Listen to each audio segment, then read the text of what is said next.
नारायणी एक classical dancer थी। चेन्नई से बस कुछ ही किलोमीटर दूर एक छोटा सा गांव है। वहाँ पे वो अपने माँ बाप के साथ रहती थी। उसने बचपन से ही क्लासिकल डांसिंग सीखा था। अब वो बड़ी हो चुकी थी। उसकी जो दो बड़ी बहनें हैं उनकी ऑलरेडी शादी हो चुकी थी। अब उसके माँ बाप उसके शादी के बारे में सोच रहे थे। एक दिन जब नारायणी अपने माता पिता के साथ खाना खा रही थी, तभी उसने सुना कि उसके माता पिता उसके शादी के बारे में कुछ बातें कर रहे हैं। खाना खाने के बाद पिता बाहर टहलने चले गए। तब नारायणी ने माँ से ये बात छेड़ दी कि वो अभी शादी नहीं करना चाहती है और कुछ सालों तक वो उसकी शादी टाल दे। माँ ने उसे समझाया कि बेटा, गांव में सभी लड़कियों की शादी एक इसी उम्र में होती है, तो तुम्हारी भी इसी उम्र में होगी। तो नारायणी रोने लगी। वो माँ के सामने गिड़गिड़ाने लगी। माँ जानती थी कि नारायणी क्लासिकल डांसिंग में अच्छी है, लेकिन माँ को ये समझ में नहीं आ रहा था कि वो नारायणी को कैसे समझाए। अब उसे शादी तो करनी होगी। नारायण नारायणी की माँ ने उसे बहुत समझाया। वो समझाने के बाद भी नारायणी ना समझ रही थी, ना ही कुछ माँ को कुछ समझा पा रही थी। वो बस रो रही थी। माँ ने सोचा कुछ दिन ये रोएगी और चुप बैठेगी। हर किसी के साथ ऐसा ही होता है। उस दिन पूरी रात नारायणी सोई नहीं। बस इसी बात की चिंता उसे सता रही थी कि अब उसका क्या होगा। नारायणी की एक सहेली थी, उसका नाम था लक्ष्मी। लक्ष्मी की शादी एक साल पहले ही हो चुकी थी। उसका जो ससुराल था वो मुंबई में था। अब कुछ दिनों की छुट्टी के लिए वो मायके अपने गांव आई थी। नारायणी को जैसे ही लक्ष्मी के बारे में पता चला, वो तुरंत उससे मिलने चली गई। नारायणी ने लक्ष्मी को अपनी सारी बातें बताई कि कैसे उसके माँ बाप उसकी शादी के बारे में सोच रहे हैं, जबकि वो शादी इतनी जल्दी नहीं करना चाहती है। उसे कुछ वक्त चाहिए जिससे वो क्लासिकल डांसिंग में कुछ करियर करे। लक्ष्मी ने नारायणी के बात को समझा, लेकिन उल्टा उसे ही समझाया कि यही उम्र में सारे गांव की लड़कियों की शादी होती है, उसके माँ बाप का जो सोचना है वो बराबर है। तो नारायणी उसके सामने भी रोने लगी, जिद करने लगी। वो लक्ष्मी को यह कहने लगी कि तुम मुंबई उसको अपने साथ ले चलो। लक्ष्मी ने कहा यह तो मुमकिन है नहीं, क्योंकि लक्ष्मी के जो घर वाले हैं वो नारायणी को जानते हैं। तो ये तो पॉसिबल है नहीं कि वो लक्ष्मी को नारायणी को अपने घर पे रहे रखे। तो फिर नारायणी ने लक्ष्मी से एक बात कही। उसने कहा कि अगर वो उसे अपने साथ नहीं लेके जाएगी तो वो अकेले ही कहीं भाग जाएगी। अब इस बात से लक्ष्मी बहुत डर गई। वो जानती थी कि नारायणी कितनी जिद्दी लड़की है, और कहीं वो अगर अकेले भाग गई तो पता नहीं उसका क्या होगा। तो फिर लक्ष्मी ने और नारायणी ने मिलके कुछ प्लान बनाया। लक्ष्मी ने कहा कि सबसे पहले वो मुंबई चली जाएगी। वहाँ पे कुछ खाली मकान वगैरह है क्या, उसके बारे में थोड़ी तहकीकात करेगी, और फिर वो नारायणी को टिकट भेजेगी। तो हुआ ऐसा ही। लक्ष्मी जब वापस मुंबई चली गई तो उसने कुछ प्रॉपर्टी एजेंट से बात की, और कुछ मकान जो थे वो किराए पे देने थे। फिर उसने नारायणी को एक ट्रेन का टिकट भेज दिया। नारायणी ने मौका पाते ही दोपहर में एक छोटी सी बैग में अपने कपड़े वगैरह भरे और माँ से कहा कि वो मार्केट जा रही है, ताकि माँ को कोई शक ना हो। और फिर उसने गाड़ी में, जो बस आती थी गांव में, उससे रेलवे स्टेशन तक का सफ़र किया, और वहाँ से वो उसने अकेले ही मुंबई तक का सफ़र किया। अब वहाँ पे लक्ष्मी थी जिसने उसको रिसीव किया। मुंबई रेलवे स्टेशन पे लक्ष्मी ऑलरेडी आके खड़ी थी। जैसे ही ट्रेन आई, दोनों ने एक दूसरे की मुलाकात की और दोनों ने एक दूसरे को गले लगाया। नारायणी तो अब बहुत ही खुश थी। वो अब एक आज़ाद पंछी की तरह थी। लक्ष्मी तुरंत नारायणी को एक प्रॉपर्टी एजेंट के ऑफिस में लेके आई। लक्ष्मी को नारायणी को बस अपने घर से बस कुछ ही दूर रखना था, ताकि उसके जो घर वाले थे वो नारायणी को कभी ना देखे और ना ही उसे पहचाने। अब प्रॉपर्टी एजेंट के ऑफिस में पहुंचने के बाद उन्होंने बताया कि यहाँ पे बस अब एक ही फ्लैट है जो किराए पे देना है, लेकिन वो फर्निश्ड फ्लैट है तो उसका रेंट बहुत ज़्यादा है। तब वहाँ पे और एक शख्स आए थे, उनका नाम था सूरज। सूरज को भी एक अर्जेंटली फ्लैट चाहिए था, लेकिन उनके लिए भी ये किराया बहुत ही ज़्यादा था। तो प्रॉपर्टी एजेंट ने दोनों को सुझाव दिया कि वो दोनों एज अ वर्किंग बैचलर इस फ्लैट में रह सकते हैं। ओनर जो है वो यहाँ पे आते नहीं है। वो ओनर को बता देंगे कि ये दोनों जो है वो शादीशुदा है। फिर लक्ष्मी ने सबसे पहले सूरज से बात की। वो जानती थी कि नारायणी को ये फ्लैट की कितनी अर्जेंसी थी, वही उतनी अर्जेंसी सूरज को भी थी। लक्ष्मी ने सूरज से मुलाकात की, उससे बात की, उसके कुछ डॉक्यूमेंट चेक किए, और उसे वो एक जेन्युइन लड़का लगा। फिर लक्ष्मी ने नारायणी को ये सारी बातें समझाई। लक्ष्मी के समझाने के बाद नारायणी भी इस बात से मान गई। फिर दोनों ने घर देखा। घर एक छोटा सा 1 BHK था। उसमें एक बेडरूम, बाहर कॉमन बाथरूम, एक किचन और हॉल था। अब लक्ष्मी ने उस घर के रूल सेट किए। लक्ष्मी ने बताया दोनों को कि नारायणी जो है वो बेडरूम में रहेगी, सूरज जो है वो हॉल में रहेगा। घर में जो खाना है वो सिर्फ नारायणी बनाएगी, क्योंकि नारायणी जो थी वो वेजिटेरियन थी। घर में नॉनवेज जो है वो अलाउड नहीं रहेगा। सूरज को इस बात से कोई प्रॉब्लम नहीं थी। वो वैसे ही दिन भर ऑफिस जाने वाला था, बस उसे रात को सोने के लिए एक जगह चाहिए थी। अब बेडरूम में दरवाजा लॉक होने के कारण नारायणी को भी इस बात से कोई प्रॉब्लम नहीं थी। नारायणी को लगा कुछ दिन यहाँ पे रहेंगे और फिर कहीं और अच्छा मकान देख लेंगे। अब नारायणी को तमिल भाषा के अलावा और कोई भाषा आती नहीं थी। अब सूरज को तमिल भाषा नहीं आती थी, वो तो सिर्फ हिंदी जानता था। तो लक्ष्मी ने दोनों को तमिल भाषा में कुछ शब्द समझाए और इसको हिंदी भाषा में कुछ शब्द समझाए, ताकि दोनों एक दूसरे से कुछ बात कर सके। अब उनकी रूटीन लाइफ जो थी उसकी शुरुआत हुई। सूरज सवेरे ही ऑफिस को निकल जाते थे और शाम को वापस आते थे। नारायणी ने लक्ष्मी की मदद से उसका जो ट्यूशन क्लास था क्लासिकल डांसिंग का वो चालू किया। उस बिल्डिंग में बहुत सारी ऐसी छोटी बच्चियाँ थी, उनको क्लासिकल डांसिंग सीखनी थी। तो बस वही नारायणी का करियर समझिए यहीं पे शुरू हो गया। उससे उसकी कुछ आमदनी भी शुरू हो गई। दिन भर की जो क्लासिकल डांसिंग की जो ट्यूशन थी, उसके बाद नारायणी हमेशा नहाने जाती थी। वो हमेशा सूरज के ऑफिस के आने से पहले ही नहा लेती थी। एक दिन ऐसा हुआ कि सूरज ऑफिस से जल्दी आया। उसे नहीं पता था कि नारायणी जो है वो शाम को नहा लेती थी। उसने उसके बाद जो दूसरी चाबी थी उसे दरवाज़ा खोला और वो सोफे पे आके बैठ गया। उसने देखा कि बेडरूम का दरवाज़ा खुला है, किचन में कोई नहीं है। उसे लगा कि नारायणी जो है वो घर के बाहर कहीं गई होगी आस ही पास। तो उसने दरवाज़ा बंद कर लिया और थोड़ा बहुत शर्ट वगैरह खोल के थोड़ा सा पंखा वगैरह चला के वो आराम करने के लिए बैठ गया। अब नारायणी का जो नहाना था वो हो चुका था। उसने तौलिया विलिया लपेट लिया था और वो बिंदास होके बस बाथरूम से बाहर आ गई। जैसे ही बाहर आई तो उसने देखा कि सूरज जो है वो सोफे पे बिना शर्ट के बैठा हुआ है और सूरज ने नारायणी को तौलियों में देख लिया। दोनों एक दूसरे को देख के बहुत जोर से चिल्लाए। नारायणी वैसे ही बाथरूम में फिर से भाग गई और सूरज जो है वो सोफे के पीछे छिप गया। नारायणी सूरज के ऊपर तमिल भाषा में बहुत जोर से चिल्लाने लगी, उसे डांटने लगी। उसे ये समझ नहीं आ रहा था कि सूरज बिना बताए, बिना दरवाजे की बेल बजे ऐसे कैसे अंदर चला आया। अब सूरज भी बहुत डरा हुआ था। नारायणी कंटिन्यूस उसे डांट रही थी। अब डर के मारे वो घर के बाहर ऐसे ही भाग गया। तो कुछ देर बाद नारायणी ने देखा कि सूरज की कुछ आवाज़ नहीं आ रही है। फिर उसने धीरे से दरवाज़ा खोला और देखा जो सूरज जो है वो अब हॉल में नहीं है। बस मौका पाती वो तुरंत बेडरूम में भाग गई और अपने कपड़े बदल लिए। शाम के वक्त नारायणी दोनों के लिए खाना बनाती थी, लेकिन नारायणी जो थी वो अपना जो खाना जो था उसका साउथ इंडियन स्टाइल था। उसमें राइस आइटम ज़्यादा थे। अब कुछ हफ्तों तक सूरज को ये खाना अच्छा लगा, लेकिन अब उसे बोर होने लगा। उसने एक दिन नारायणी को समझाने की कोशिश की कि उसे रोटी चाहिए। उसने फ़ोन पे कुछ रोटियों की फ़ोटो वगैरह कुछ दिखाई। नारायणी को थोड़ा बहुत समझ में आ रहा था कि सूरज जो है वो रोटी मांग रहा है।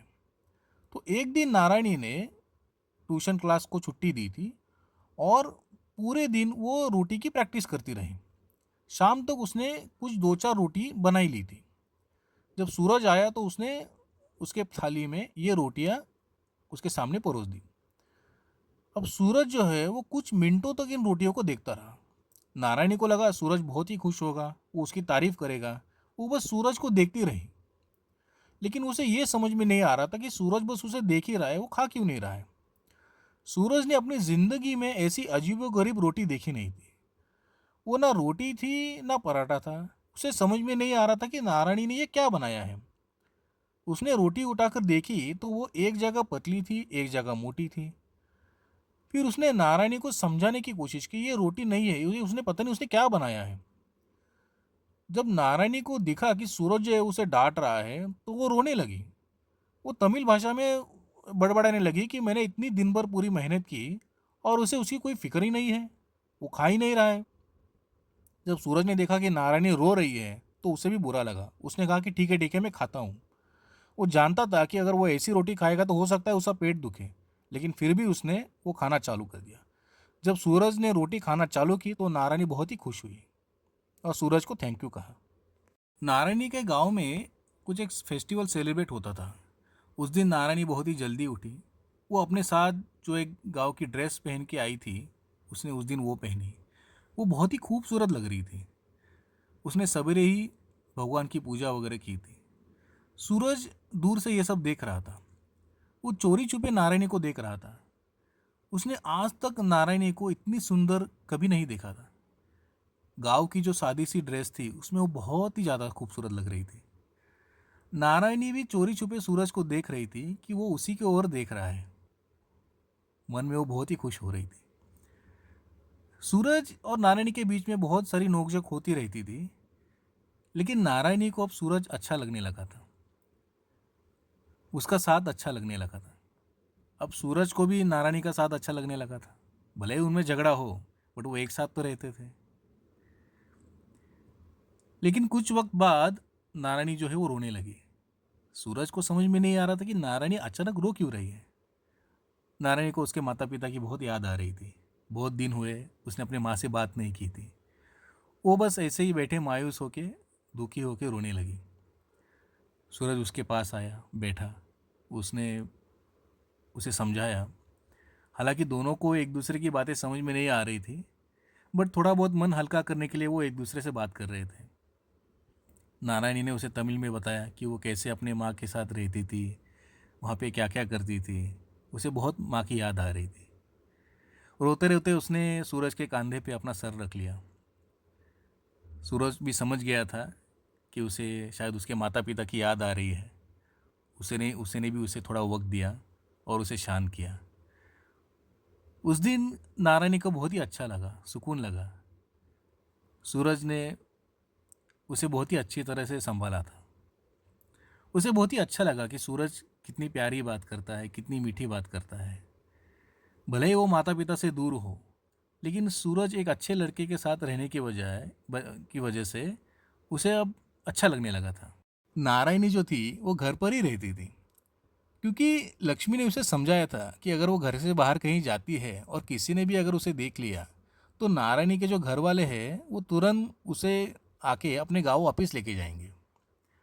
बस इसी बात का डर था, तो नारायणी जो थी वो हमेशा घर पर ही रहती थी। कुछ भी अगर सामान वगैरह लाना हो तो सूरज को बस वो लिस्ट देती थी और सूरज वो सामान लाता था। सूरज भी जानता था इस बात को, लेकिन सूरज को नारायणी के लिए बहुत ही बुरा लग रहा था। वो चाहता था कि नारायणी को कहीं बाहर घुमाने ले जाया जाए। उसने एक दिन लक्ष्मी को फ़ोन किया और लक्ष्मी से कहा कि वो 2 दिनों के लिए बाहर रिसोर्ट जा रहा है। वो चाहता है कि नारायणी भी उसके साथ चले। वो नारायणी का पूरा ख्याल रखेगा। लक्ष्मी जानती थी कि सूरज जो है उसका ख्याल रखेगा, इसलिए उसने इस बात की परमिशन दे दी। लक्ष्मी ने नारायणी को फ़ोन करके इसके बारे में जानकारी दी। नारायणी ये सुन के बहुत खुश हुई। नारायणी और सूरज का झगड़ा तो होता ही था, लेकिन नारायणी को ये यकीन नहीं हुआ कि सूरज जो है वो उसके बारे में इतना अच्छा सोच रहा है। वैसे नारायणी बहुत ही डरपोक थी, लेकिन जब सूरज सामने आता था तो वो शेरनी बन जाती थी। वही सूरज का उल्टा हाल था। सूरज बाहर शेर था, लेकिन घर में नारायणी के सामने वो बहुत ही ज़्यादा डरता था। तो बस दूसरे दिन दोनों ने पैकिंग वगैरह की। सूरज ने अर्ली मॉर्निंग एक टैक्सी बुलाई थी और बस वो रिसोर्ट की तरफ निकल गए। रिसोर्ट में 2 दिन बहुत ही अच्छे गए। रिसोर्ट इतना खूबसूरत था कि रिसोर्ट और उसका आसपास का एरिया और नज़ारा देख के नारायणी को अपना गांव याद आया। वो खूबसूरत हरियाली, वो खूबसूरत पेड़, बागीचा, उसे उसने अपने गांव को बहुत वो मिस कर रही थी। इतने दिनों तक वो एक घर में बंद थी, तो वो बहुत ही खुश हुई। उसने तमिल भाषा में ही सूरज को शुक्रिया कहा, धन्यवाद कहा। इंग्लिश में तो वो सिर्फ एक ही शब्द जानती थी, थैंक यू। रिसोर्ट में वो आसपास कहीं टहलने जाते थे। दोनों ही टहलने जाते थे और एक जगह जहाँ पे खूबसूरत नज़ारा था वहाँ पे जाके बैठते थे। नारायणी बस उस नज़ारे को देखते ही रहती थी। दोनों अब एक दूसरे के दिल में बसे हुए थे, एक दूसरे को चाहने लगे थे। लेकिन ना सूरज कुछ कह पा रहा था और ना नारायणी कुछ कह पा रही थी। लेकिन ये 2 दिन उन्होंने बहुत ही ज़्यादा एंजॉय किए। सबसे ज़्यादा खुश तो नारायणी थी। सूरज को इस बात से खुशी थी कि नारायणी बहुत खुश हुई है। तो बस 2 दिनों का सफ़र हुआ और वो वापस अपने घर लौट आए। एक दिन नारायणी किचन में कुछ काम कर रही थी। उसे ऊपर कुछ सामान रखना था। वहाँ पे एक छोटा सा टूल था, बस उसी के सहारे वो ऊपर चढ़ गई। लेकिन कुछ बैलेंस बिगड़ने के कारण वो नीचे गिर गई। जैसे ही नीचे गिर गई वो जोर से सूरज करके चिल्लाई। सूरज हॉल में बैठा था, वो तुरंत किचन में भागा। उसने देखा कि नारायणी जो है वो नीचे गिर गई है। उसने नारायणी को उठाने की कोशिश की, लेकिन नारायणी से हो नहीं पा रहा था। फिर सूरज ने बहुत ही हल्के से नारायणी को अपनी गोद में लिया और उसे नज़दीकी अस्पताल में लेके गया। वहाँ डॉक्टरों ने नारायणी का इलाज किया और सूरज को समझाया कि अब उसे कुछ दिनों के लिए उसे बेड रेस्ट पे रखना होगा, तभी वो जल्द से जल्द ठीक हो जाएगी। सूरज ने गोद में ही फिर से नारायणी को अपने घर लेके आया और उसे बेड पर सुलाया और नारायणी को समझाया कि अब उसे बेड रेस्ट लेनी है और ना ही अगर वो जल्दी ठीक होना चाहती है तो। लक्ष्मी भी मिलने आई। लक्ष्मी ने भी नारायणी को समझाया कि उसे अब बेड रेस्ट लेना होगा और सूरज उसका ख्याल रखेगा। तो बस नारायणी को खाना खिलाना पिलाना, पानी पिलाना, ये सब काम में अब सूरज उसकी मदद करने लगा। सूरज ने कुछ दिनों के लिए ऑफिस से छुट्टी ली और नारायणी का बहुत ही अच्छा ख्याल रखा। इस वजह से अब नारायणी सूरज के प्यार में पूरी तरह से डूब गई। अब वो हमेशा सूरज के बारे में सोचती रही। लेकिन वो ये नहीं जानती थी कि सूरज उसे कितना प्यार करता है। वो नहीं जानती थी कि अगर वो सूरज से अपना प्यार का इजहार करे तो सूरज क्या कहेगा। बस इसी वजह से वो चुप रही। कुछ दिन बेड रेस्ट की वजह से नारायणी के जो ट्यूशन क्लासेस थे वो बंद थे। इससे उस महीने उसे कोई आमदनी मिली नहीं। जब प्रॉपर्टी एजेंट रेंट लेने के लिए आया तो नारायणी ने उससे कहा कि वो अगले महीने उसे किराया दे देगी। प्रॉपर्टी एजेंट तो पहले भड़क गया। उसने कहा ओनर तो बिल्कुल नहीं मानेंगे, आप तुरंत फ्लैट खाली कर दीजिए। अब इस बात की वजह से नारायणी जो है वो रोने लगी। उसी वक्त सूरज ऑफिस से आया और उसने एजेंट से पूछताछ की कि नारायणी क्यों रो रही है। तो प्रॉपर्टी एजेंट ने बताया कि इस महीने का किराया उसे नहीं मिला है और इसकी वजह से वो नारायणी को घर खाली करने के लिए कह रहा है। सूरज को बुरा लगा और उसने तुरंत अपने पॉकेट से कुछ पैसे निकाल के प्रॉपर्टी एजेंट को दे दिए। जैसे ही प्रॉपर्टी एजेंट चला लगा, नारायणी और रोने लगी। उसे समझ में नहीं आ रहा था कि वो सूरज को कैसे थैंक यू कहे। सूरज ने उसको शांत किया और उसे समझाया कि अगले महीने फिर से उसके ट्यूशन क्लासेस चालू होंगे तो फिर से अपना किराया वो दे पाएगी। सूरज की इस मदद से नारायणी बहुत ही खुश हुई और उसने सूरज को थैंक यू कहा। एक दिन नारायणी को कुछ सब्जियां खरीदनी थी, इसलिए वो सूरज को अपने साथ सब्जी मार्केट लेके गई। वहाँ पे उसके गांव की किसी एक महिला ने उसे देखा। वो तुरंत उसने नारायणी को पहचान लिया और उसने देखा कि नारायणी किसी अनजान शख्स के साथ है। फिर उस महिला ने उन दोनों का पीछा किया और पता किया कि वो किस मकान में रह रहे हैं। सारी जानकारी लेने के बाद उसने उसके माता नारायणी के जो माता पिता है उनको गांव में खबर दी और उन्हें बताया कि इस पते पे नारायणी रह रही है और किसी अनजान शख्स के साथ रह रही है। माता पिता को अब बहुत ही ज़्यादा चिंता होने लगी। उन्होंने कुछ रिश्तेदारों को अपने साथ लिया और वो तुरंत नारायणी के घर पहुंच गए। ये बात लक्ष्मी को भी पता चली और वो भी वहाँ पे पहुँच गई। सारी जानकारी लेने के बाद उनको पता चला कि कैसे नारायणी घर से भागी। नारायणी की मदद लक्ष्मी ने की थी और वो चोरी छिपे यहाँ पे रह रही है। हालांकि दोनों अलग अलग रह रहे थे और नारायणी जो थी वो दिन भर क्लासिकल डांसिंग का ट्यूशन्स वगैरह लेती थी। नारायणी के माता पिता को नारायणी पे भरोसा था, लेकिन अब उन्हें इस बात की चिंता सताई जा रही थी कि ये बात अब ऑलरेडी फैल चुकी है कि नारायणी जो थी वो घर से भागी हुई थी और अब वो एक अनजान शख्स के साथ रह रही थी। तो अब उसकी शादी कहाँ होगी, कौन लड़का उससे शादी करने के लिए तैयार होगा। बस इसी बात की वजह से वो वहाँ पे बहुत ही ज़्यादा रोने लगे। माता पिता को रोते देख नारायणी भी बहुत ज़्यादा रोने लगी। सूरज को बहुत ही बुरा लग रहा था कि उसके माता पिता और नारायणी जो है बहुत ज़्यादा रो रहे हैं।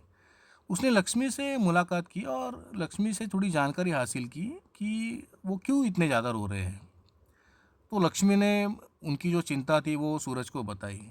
तभी सूरज ने कहा लक्ष्मी से कि वो नारायण से बहुत ही ज़्यादा प्रेम करता है और वो उससे शादी करना चाहता है।